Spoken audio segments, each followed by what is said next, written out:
Howdy, this is Doug over at the Red Chip Poker Forums, and I wanted to answer a question by Taglius about a 50-cent dollar home game. He says there's two people in, they've got $180 and $80, so that puts them at 80 big blinds and 180 big blinds. He's got them both covered.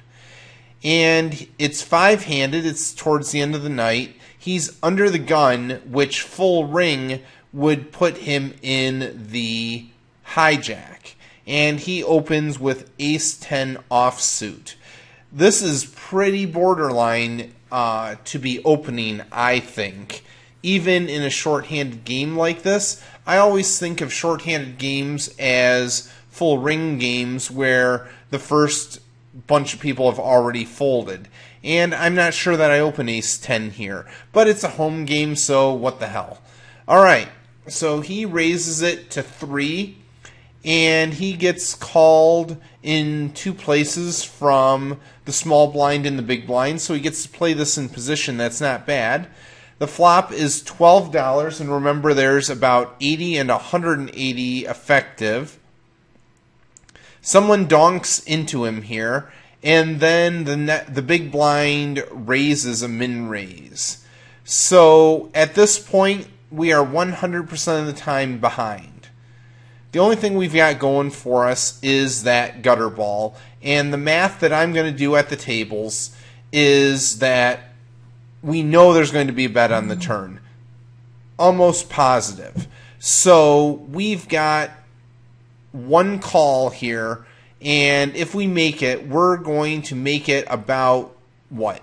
4 outs times 2, 8%. I call it 10% because I'm luckier than everyone else. And so if I'm going to call 5 here, I'm pretty sure the fish is just going to flat.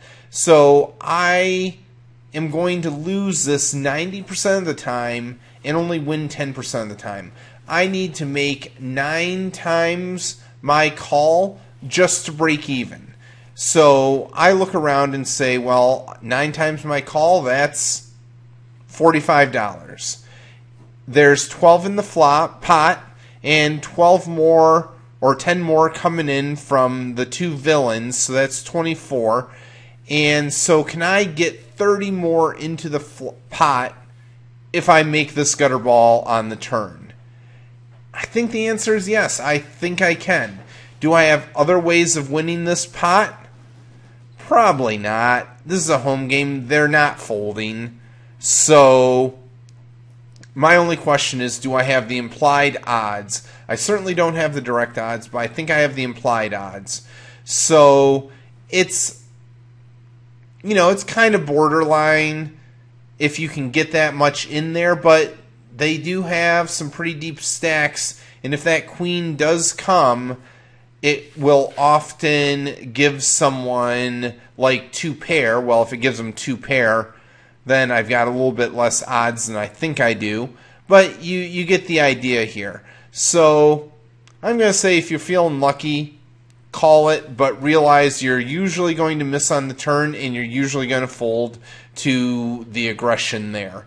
Sometimes you get lucky and it checks through and you get 2 free cards. But overall, I'm okay with the float here. Alright, if you like this kind of thing, why don't you check out the Red Chip Poker Forums and subscribe here on YouTube.